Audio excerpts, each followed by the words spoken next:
오늘 제목은 예수님의 이야기 성경입니다.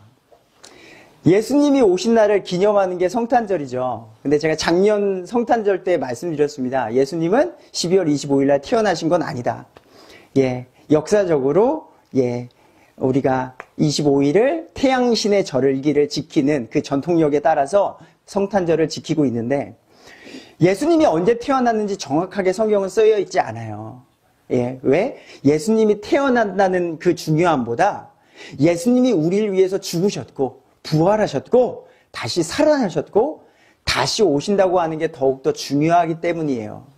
인간 역사 가운데 우리는요, 날, 달, 절기, 해를 지키는 건 인간들은 좋아합니다. 그래서 예수님이 태어나셨다는 것 좋죠. 근데 그것에 너무 포커스가 맞춰지면 예수님께서 말씀하신, 내가 그걸 바라는 건 아니야. 나를 기념하지 말고 나를 믿는 믿음 안에서 너희들이 평안하게 누리길 바래. 이 죄악 같은 세상에서, 악하고 악한 세상, 많은 사람들이 이 세상 어지럽다, 복잡하다, 힘들어, 정치, 경제, 사회, 문화 복잡해. 그래. 근데 그 땅은 끝이 있다는 거야. 지금 그 땅은 끝이 있고 영원하신 하나님의 나라가 이 땅에 올 거야. 그 모든 것을 기록한 책이 지금 여러분의 손에 있는 성경이라는 거죠. 그래서 오늘 올해가 가기 전에 우리가 성경 1독은 못했으나 그래도 이 성경이 말하고자 하는 주제를 제가 요약해서 오늘 올해가 가기 전에 그 이야기를 하는 게 의미 있다고 생각해서 준비해봤습니다. 원래는 구약과 신약 다 준비했거든요. 근데 시간이 안 돼요. 그걸 다 하기엔. 그래서 우리 구약 빼고 신약만을 가지고 예수님께서 말씀이 육신되어 우리 가운데 거하신 그 예수님이 우리 사랑하는 각 한 사람 한 사람들에게 주신 그 메시지의 핵심만을 가지고 이야기를 해보려고 합니다. 신약의 첫 번째 장이죠. 사복음서의 시작 마태복음입니다. 마태복음은 유대인들을 향한 메시지예요. 예수님이 아브라함과 다윗의 자손이신 메시아임을 유대인에게 증명하는 것. 예수님이 하나님이라고 우리는 믿잖아요. 근데 유대인들은 지금도 안 믿어요. 많은 사람들이. 저 이스라엘 땅에 있는 저 많은 유대인들이요, 아직까지도 예수님은 그냥 대언자 중에 한 명이지 라고 믿는데, 이 마태복음을 읽으면서 왜 예수님이 하나님의 아들이신가를 분명하게 알 수 있는 책이라는 거죠. 두 번째 책 마가복음입니다. 대상은요, 이제 예수님이 이 땅에 오시고 제자들이 복음을 전하는데 어떤 일이 있었어요? 이제 유대교에서도 믿는 사람들이 생겨나는 거죠. 니고데모 같이. 니고데모 우리 요한복음 때 말씀했던, 밤에 몰래 찾아가서 예수님 선생님이요 하면서 예수님이 가르치신 그 말씀을 들으니까 보통 사람이 아닌 거예요. 우리가 말하면 그 사람의 어떤 무언가를 알 수 있잖아요. 예수님이 하신 그 말과 기적과 표적들을 봤을 때는 하나님이라고밖에 볼 수 없는데, 많은 사람들이 나를 막 이렇게 체려봐. 쟤 유대인인데 예수님 믿으려고 해 하는, 여기서 하는 그 마음의 양면성, 그 핍박받는 성도들에게 예수님이 하나님의 종이고 하나님의 뜻을 완전히 이루었음을 나타내는 책이 마가복음입니다. 누가복음이죠. 이거는 이제 이방인들. 첫 번째 마태복음은 유대인들, 그리고 마가복음은 예수님을 믿기로 변화된 사람들, 그리고 이제 누가복음은 그리스 사람들, 이방인들. 이제 유대인 출신이 아닌 그 사람들에게 예수님이 사람의 아들이며 세상의 구원자임을 보여주는 책이라는 거죠. 사람으로 오셨지만 하나님의 아들이시다라는 책을 드러내는 책. 요한복음, 예수님의 신성을 나타냅니다. 사람이세요. 이게 우리가 지금 그냥 우리가 하도 교회에서 많이 들었잖아요. 사람인데 신이다? 그게 뭐냐고. 우린 본 적이 없어. 그래서 믿음이 필요한 거예요. 아니, 사람인데 하나님의 아들이라고?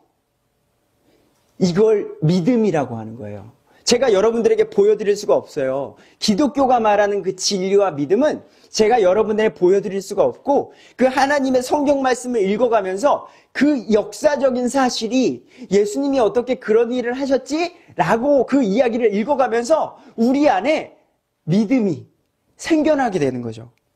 그래서 이 이야기를 들으면서 예수님은 우리의 구세주 하나님의 아들 메시아구나 라고 나타내시는 그 4복음서의 이야기가 각 대상에 따라서 다르게 구별된 책.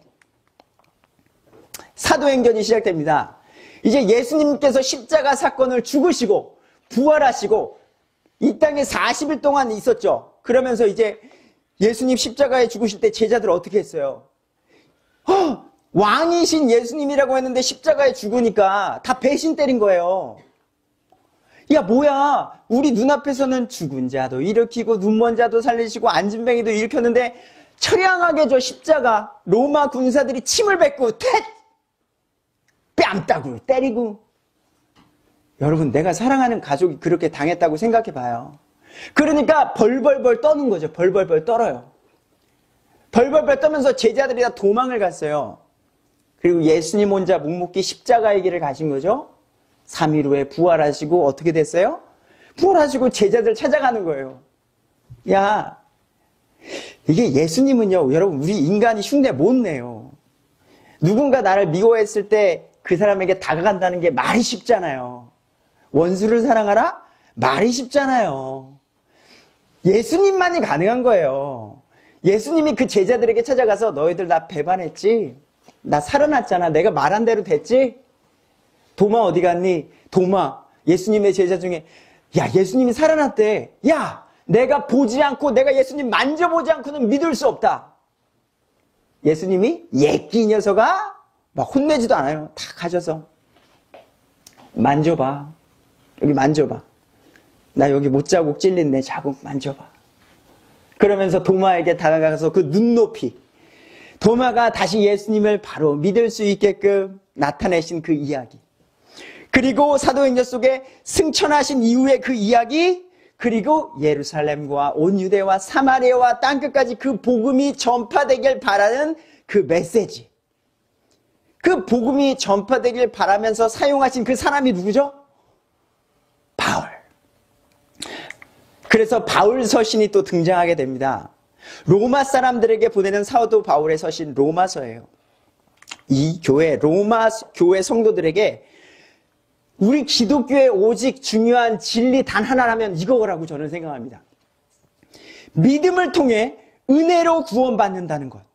이 우리의 중요한 교리요. 믿음, 오직 믿음. 잘생겨서, 잘나서, 어떤 행위로 교회에서 봉사 열심히 하지 말라는 게 아니에요. 우리 기독교의 진리는 오직 믿음으로 어느 누구나 주님께로 나을 수가 있다는 것. 마틴 루터가 1517년에 로마 카톨릭 사제에서 이것 때문에 깨은 거예요. 이거. 믿음으로 구원받는데 왜 종교적인 행위를 1000년 동안이나 강조한 우리 중세 암흑기에서 벗어난 그 이유. 여러분, 예수님을 믿는 게 그래서 중요한 거고 큰 은혜라는 것.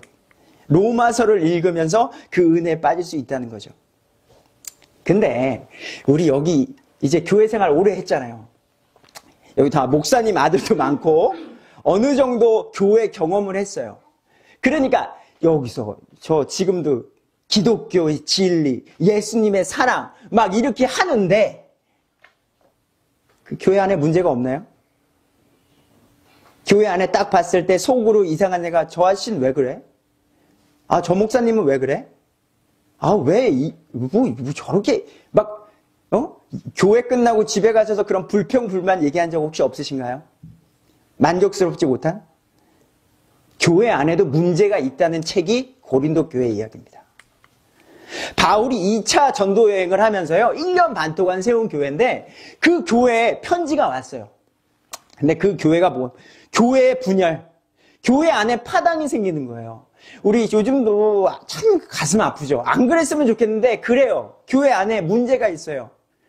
무슨 권사님이래요, 무슨 집사님이래요.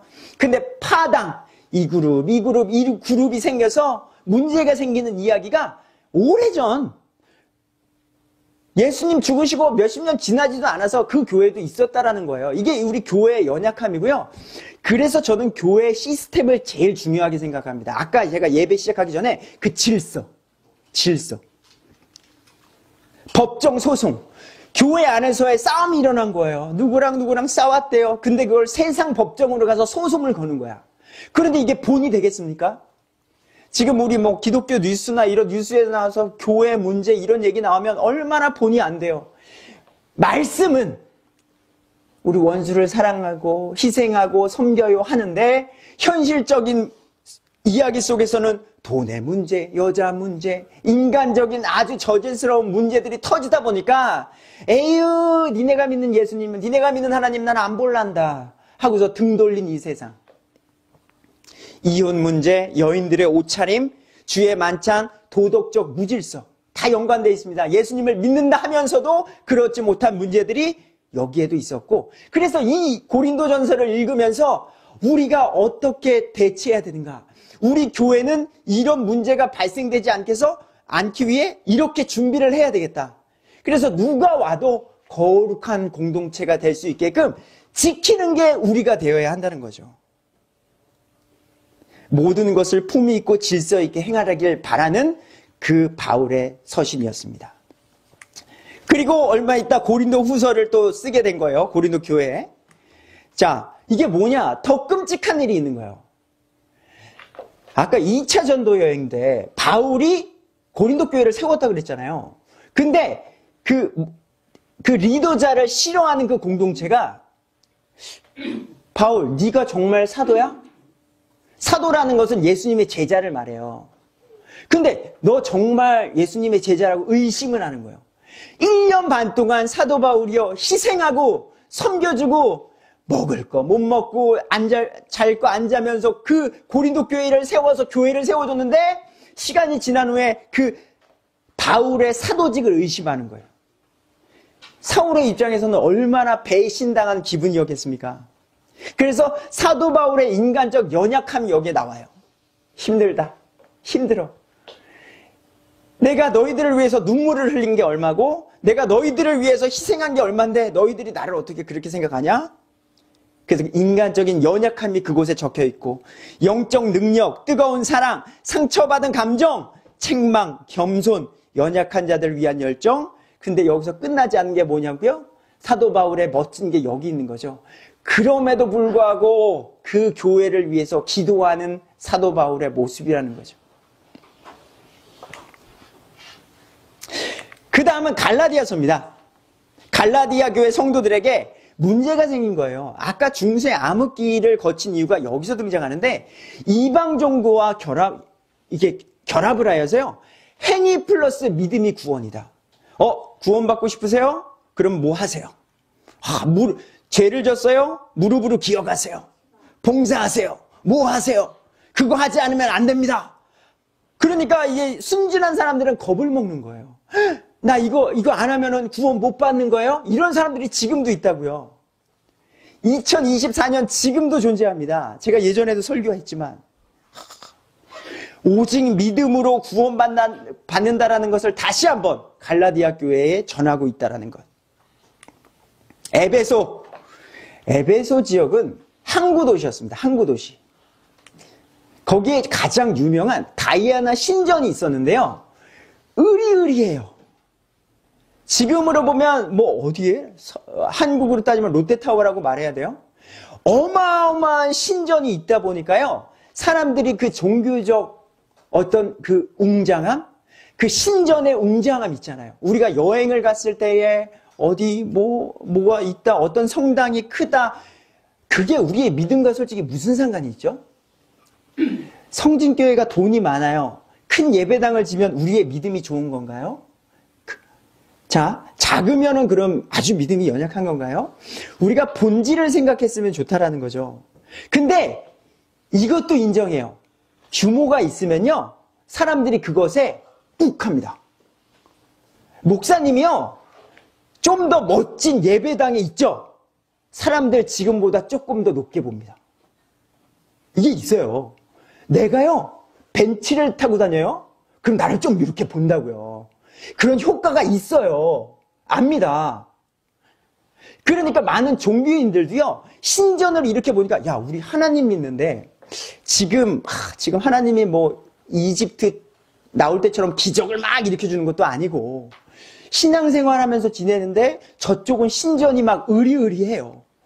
막 그 다이아나를 섬기는 여신들도 막 의리의리하고 막 퍼포먼스가 있고 하니까 뭐가 있는 것 같은 거예요.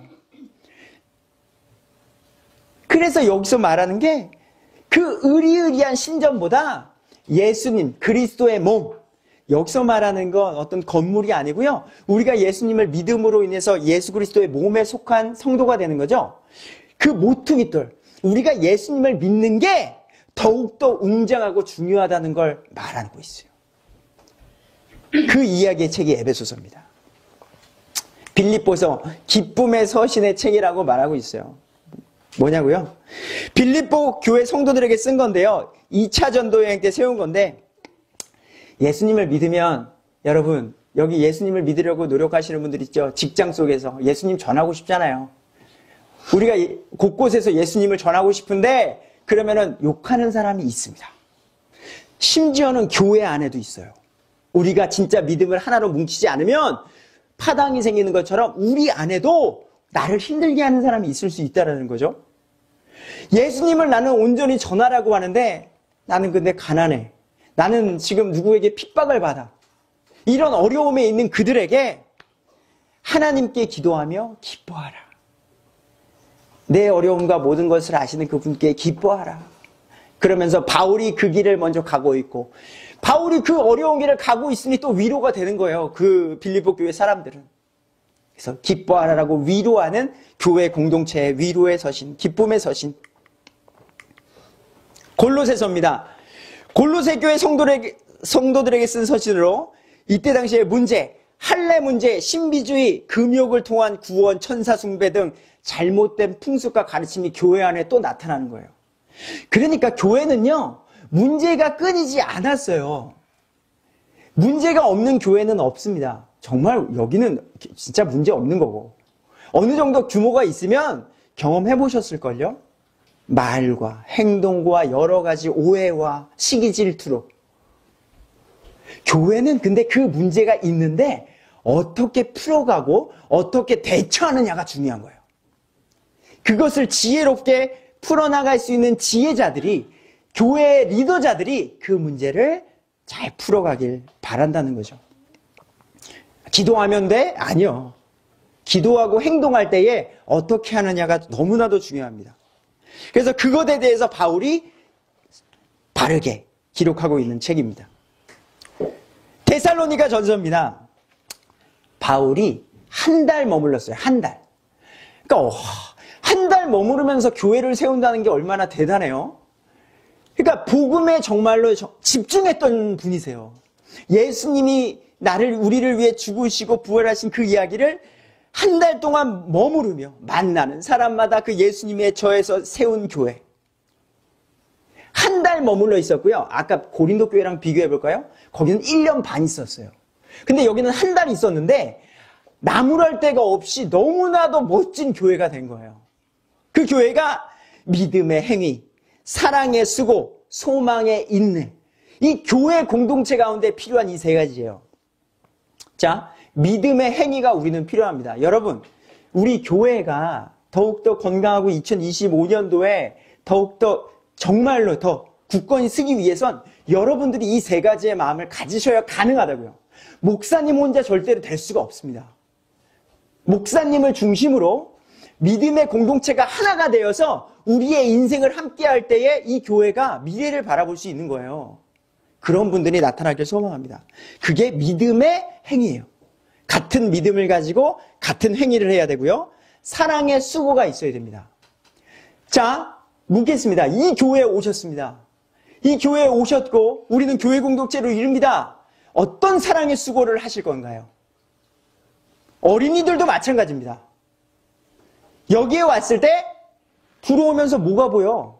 신발이 보이잖아요. 신발 예쁘게 놀 생각 우리 친구들 한번 해보는 거야. 설거지 하잖아요. 한 번쯤은 내가 설거지 한번 해보는 건 어떨까? 바닥에 쓰레기가 떨어져 있는 게 난 보이거든요. 그런 거 한번 주워보는 게 어떨까?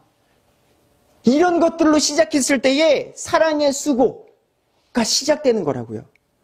그리고 소망의 인내. 이 모든 것을 예수님이 다 보고 계시고 훗날 우리에게 이 모든 것에 대해서 상급을 주신다라는 것. 다가올 진노로부터 우리를 건져내신, 이게 과거 완료로 써 있어요. 예수님을 바로 믿는 그 교회에게 진노로부터 우리를 이미 건져내셨다고. 그래서 그 말씀을 주고 계십니다. 예수님이 다시 오셔서 모든 것들을 해결해 주신다.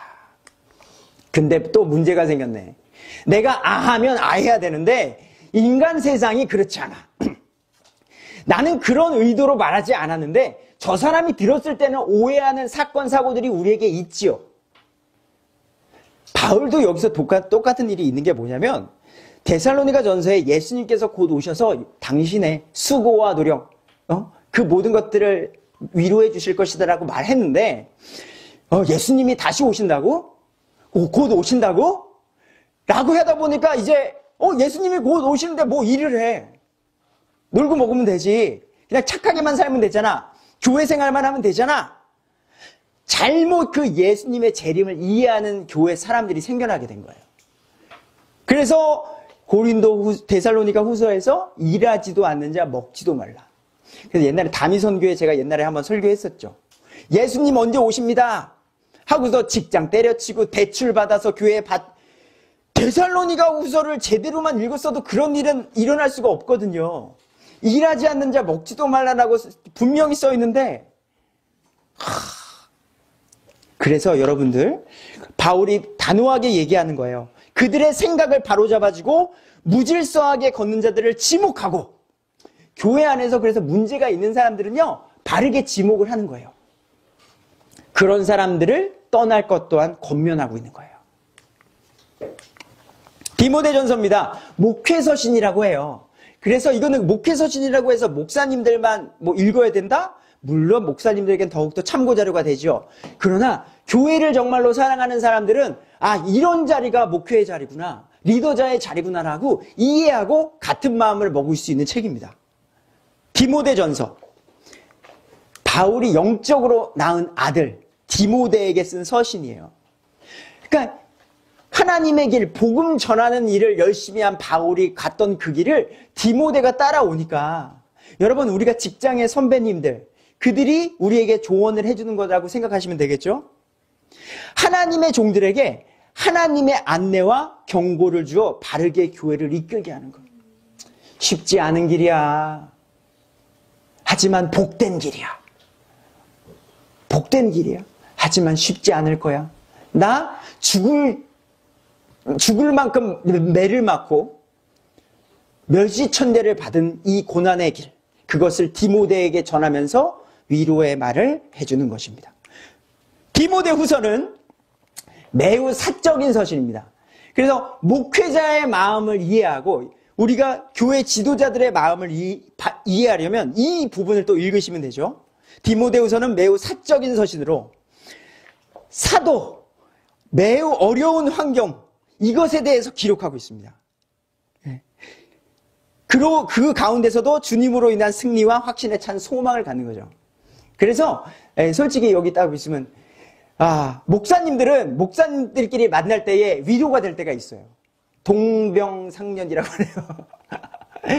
솔직히 성도님들한테 말 못하잖아요. 안 해야 되고 선이 있죠. 하지만 우리가 갖고 있는 어떤 어려움들이 있다고요. 그것을 같은 환경에 처한 사람들이 이야기하면서 위로를 얻고 힘을 얻는 거죠. 디도서. 디도에게 보내는 서신입니다. 구원받은 그리스도인들에게 합당한 선한 행위가 나타나야 한다는 것. 자, 우리가 예수님을 믿죠. 자, 제가 누누이 말하지만 예수님을 믿는다고 말할 때 제발 어디 가서 예수님을 믿는다고 말할 때 그 말에 책임감을 갖고 이야기하십시오. 내가 저 사람들이 봤을 때에 선하고 옳은 사람인지를 판단하고 나는 예수님 믿어요. 말로 예수님을 믿는다고 전하지 말고 우리가 행동과 실천으로 예수님을 믿는다고 말하는 우리가 되길 소망합니다. 예수님을 믿는다고 말은 막 이렇게 해요. 나 어디 교회 권사입니다. 나 어디 교회 장로입니다. 목사입니다. 하지만 그 사람을 사람들이 다 보고 있잖아요. 네. 곧 선한 행위가 하나님의 구원 열매임을 가르쳐준다. 여기서 또 어린 친구들 착각하면 안 돼요. 선함과 착함은 다른 겁니다. 선함은 하나님의 기준에서 하는 거예요. 예의 없는 모습이 선한 게 아니라고요. 때로는 악한 거 있을 때는 예수님이 상을 엎었다니까요. 나쁘고 악한 건 봤을 때는 상도 엎으시는 게 예수님이셨다고요. 어린애들은 무섭고 막 어떤 단호한 사람한테 어우 나빠! 그거는 그들의 수준이 낮은 거고, 악하고 나쁜 거에 있어서는 화도 내시고 싸울 땐 싸우고 이러는 거에도 선함이라는 게 섞여 있다는 것 잊지 마십시오. 자, 빌레몬입니다. 자, 빌레몬의 종이었던 오네시모라는 종이 있었어요. 로마 당시에는 종이 많았거든요. 종. 네. 근데 오네시모가 도망을 간 거예요. 그 당시에 종은요, 도망가면 죽음이에요. 죽음. 도망을 가는데 그만 누구를 만나요? 바울을 만나서 회심을 하고 예수님을 믿게 된 거예요. 죽어야 되는 그 오네시모가 바울을 만나서 회심을 하게 되고, 결국 주인이었던 빌레몬은 오네시모를 죽일 수 있음에도 불구하고 사도 바울이 부탁을 합니다. 빌레몬, 내가 편지를 쓴다. 당연히 너의 종 오네시모는 죽어 마땅하오나 우리가 그를 불쌍히 여겨 용서해 주길 바란다. 그러면서 그 서신을 줍니다. 그리고 빌레몬은 그 서신을 받고 죽어야 할 그 존재 오네시모를 용서해 주는 일이 있게 되는 거죠. 이게 뭐냐고요? 우린 죽어야 될 사람들이었다고요. 저를 포함한 우리 모두가 지금 죽어야 될 사람들인데 예수님으로 인해서 다시 새 생명을 얻게 됐다는 이야기를 기록하고 있는 겁니다. 히브리서의 이야기입니다. 배경 히브리서는 이래요. 자, 유대교에서 많은 사람들이 이제 예수님을 전하기 시작했죠. 그러니까 유대교에서 기독교로 변한 사람들이 있어요. 그럼 유대교 사람들이 가만히 있을까요? 아니죠. 기독교로 변신한 그 친구, 야, 우리 예전에 좋았잖아. 야, 이거 기독교로 가서 예수님 믿으니까 좋디? 일로 와. 일로 와. 다시 유대교로 데려다 오려는 그 세력이 있는 거예요. 거기서 왜 예수님을 믿어야 하는지, 히브리서는 그래서 단 한 번, 영원하신 희생 어린 양 대신 예수님을 나타낸 거예요. 단 한 번 속죄. 구약에는요, 유대인들은 하나님을 믿으면서 율법을 지키는 자들이었고, 예수님이 죽으신 후에 신약 시대는 이제 예수님을 믿음으로 그 단번 속죄, 죄 없으신 어린 양, 예수님으로 우리의 모든 죄가 해결되는데, 그래서 히브리서는 그것을 말하는 거예요. 구약과 신약을 비교하며 그 가운데 예수님 한 번 드린 그 어린 양 예수님에 대한 그 피의 값짐을, 참된 믿음을 가르쳐주고 예수님께서 구약의 모든 희생물보다 우월함을 증명하는 그 책. 그게 히브리서입니다. 야고보서, 구원을 가져오는 믿음, 믿음으로 구원받는다. 그리고 구원의 열매인 선한 행위가 나온다. 그래서 이거를 자꾸 헷갈리시면 안 됩니다. 믿음으로 우리가 선한 행위를 하는 거지, 선하다고 믿음을 얻는 건 아니다. 이거를. 베드로전서입니다. 로마의 박해로 인해 성도들은 곳곳으로 흩어지는 일이 있게 됩니다. 예수님을 믿는 사람들은 핍박하게 되고요. 불같은 시험을 당하게 되고요. 여기서 이런 말이 나오죠. 마귀가 굶주린 사자처럼 두루다니며 삼킬 자를 찾으려고 울부짖고 돌아다닌다. 베드로는 이 서신을 통해 성도들을 격려하고 또 소망을 전하는 거예요. 지금 악한 마귀 사탄은 지금도 우리들에게 울부짖으며 한 명이라도 예수님께 가지 못하게 하려고 애를 쓰고 있다는 것. 베드로후서, 베드로의 유언책이라고 보시면 됩니다. 저도 오늘의 마지막 공식적인 설교가 될 것 같은데, 먼저 간절히 바라는 건 저도 동일합니다. 제가 이 장소는 이곳에 없지만 여러분들에게 바라는 이것과 동일한 마음입니다. 성도들이 은혜와 영적 지식에서 나무랄 것이 없도록 촉구하는 것. 옳고 그름을 여러분들이 바로 알고 이 세상 속에 나가서 바로 사는 소식. 열심히 공부해서 여러분들의 꿈을 이뤄서 믿음의 자매와 형제를 만나 결혼을 하고 믿음의 가정을 꾸리고 어려움을 만날 때에 그 어려움을 또 믿음으로 이겨내고 이러한 것들의 소식을 듣고 곳곳에서 그런 이야기, 믿음의 모습, 이런 것들, 거짓 대언자들에 대한 경고, 그리스도의 재림과 그 후에 있을 새하늘과 새 땅의 소망으로 마지막 베드로의 유언이 결국 예수님이 다시 오셔서 새하늘과 새 땅을 이루어 줄 것이다. 그렇기 때문에 지금 우리가 믿는 바를 계속 실천할 것을 권면하고 있습니다. 요한 1서입니다. 이건 이 절로 표현을 하도록 하겠습니다. 내가 하나님의 아들의 이름을 믿는 너희에게 이것을 쓰는 것은 여러분들도 포함되는 이 말씀입니다. 여러분들에게 영원한 생명이 있음을 여러분들이 알고 하나님의 아들의 이름을 너희가 믿게 하려 함이라. 믿는 분들에게는 영원한 생명이 여러분들에게 있음을 잊지 마시고, 그래서 힘들고 어려운 일이 우리에게 있을 때에 이걸 가지고 우리가 삶을 포기하지 않는 거죠. 그리고 믿지 않는 분들이 혹시나 있다면 그 예수님을 믿고 영생을 갖길 바라는 마음으로 요한1서가 쓰여졌습니다. 요한2서 사랑은 이것이니 곧 우리가 그분의 명령들을 따라 걷는 것이요. 예수님을 사랑한다고 말하는 것, 제가 찬양팀에게 늘 올리는 건 그거예요. 찬양은 삶이다. 찬양은 삶이다. 일주일, 월요일부터 토요일까지 어떻게 살았는지에 따라 주일 찬양이 결정되는 거예요. 명령은 또한 이것이니 곧 너희가 처음부터 들은 대로 그 안에서 걷는 것. 우리가 듣는 것을 삶 속에서 어떻게 적용시키고 살아가는지, 그것이 진리를 보존하라 라는 말씀의 책입니다. 요한 3서 내게는 내 자녀들이 진리 안에서 걷는다는 것을 듣는 것보다 더 큰 기쁨이 없도다. 여기 계신 부모님들, 믿음의 부모님들, 이거 딱 바라는 거 아닌가요? 내 아들, 내 딸이 진리, 예수님 안에서 걷는다는 그 이야기. 인생에 고민이 있을 때에 부모님에게 찾아가, 어머니, 아버지 기도해 주세요. 너무나도 힘이 듭니다. 하면서 그 믿음의 관계를 유지하는 것. 그리스도는 진리이시다. 유다서. 자, 유다는 주님을 부인하고 마음대로 죄를 짓는 거짓 교사들에 대해 말하고, 그래서 배도하고 막 그런 사람들에게 구약 성경의 예를 들어서 다시 알려주는 거예요. 그러니까 반복이에요. 반복. 죄를 졌을 때 그것을 깨우치게 하고 다시 예수님께로 돌아오게 하고, 그러므로 다시 예수님의 삼위일체, 구원의 확실성, 천사, 사탄의 존재, 심판과 보복, 그리스도의 재림 등을 다시 교육해서 결국 예수님을 믿는 사람들이 견고하게 믿음의 반석 위에 서길 바라는 그 마음의 책. 신약의 마지막 책입니다. 요한계시록.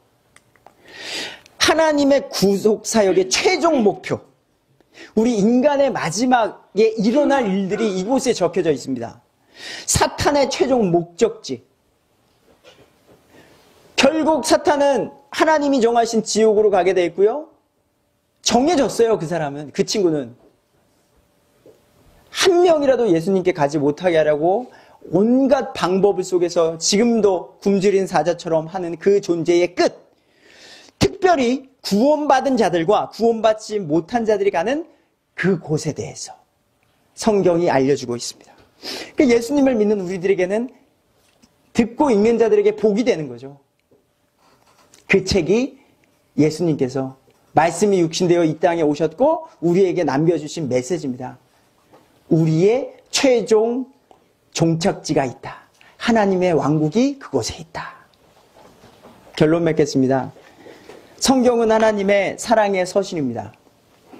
우리 지금 이렇게 신약 27권을 주제별로 이렇게 했습니다. 우리가 이 정도는, 구약도 마찬가지고요. 예수님을 믿는다면 이 이야기야 무슨 이야기야, 이 이야기야 무슨 이야기야 라고 알 수 있을 정도의 학교 공부만큼 성경도 공부하는 우리 친구들이 되길 간절히 마지막으로 소망합니다.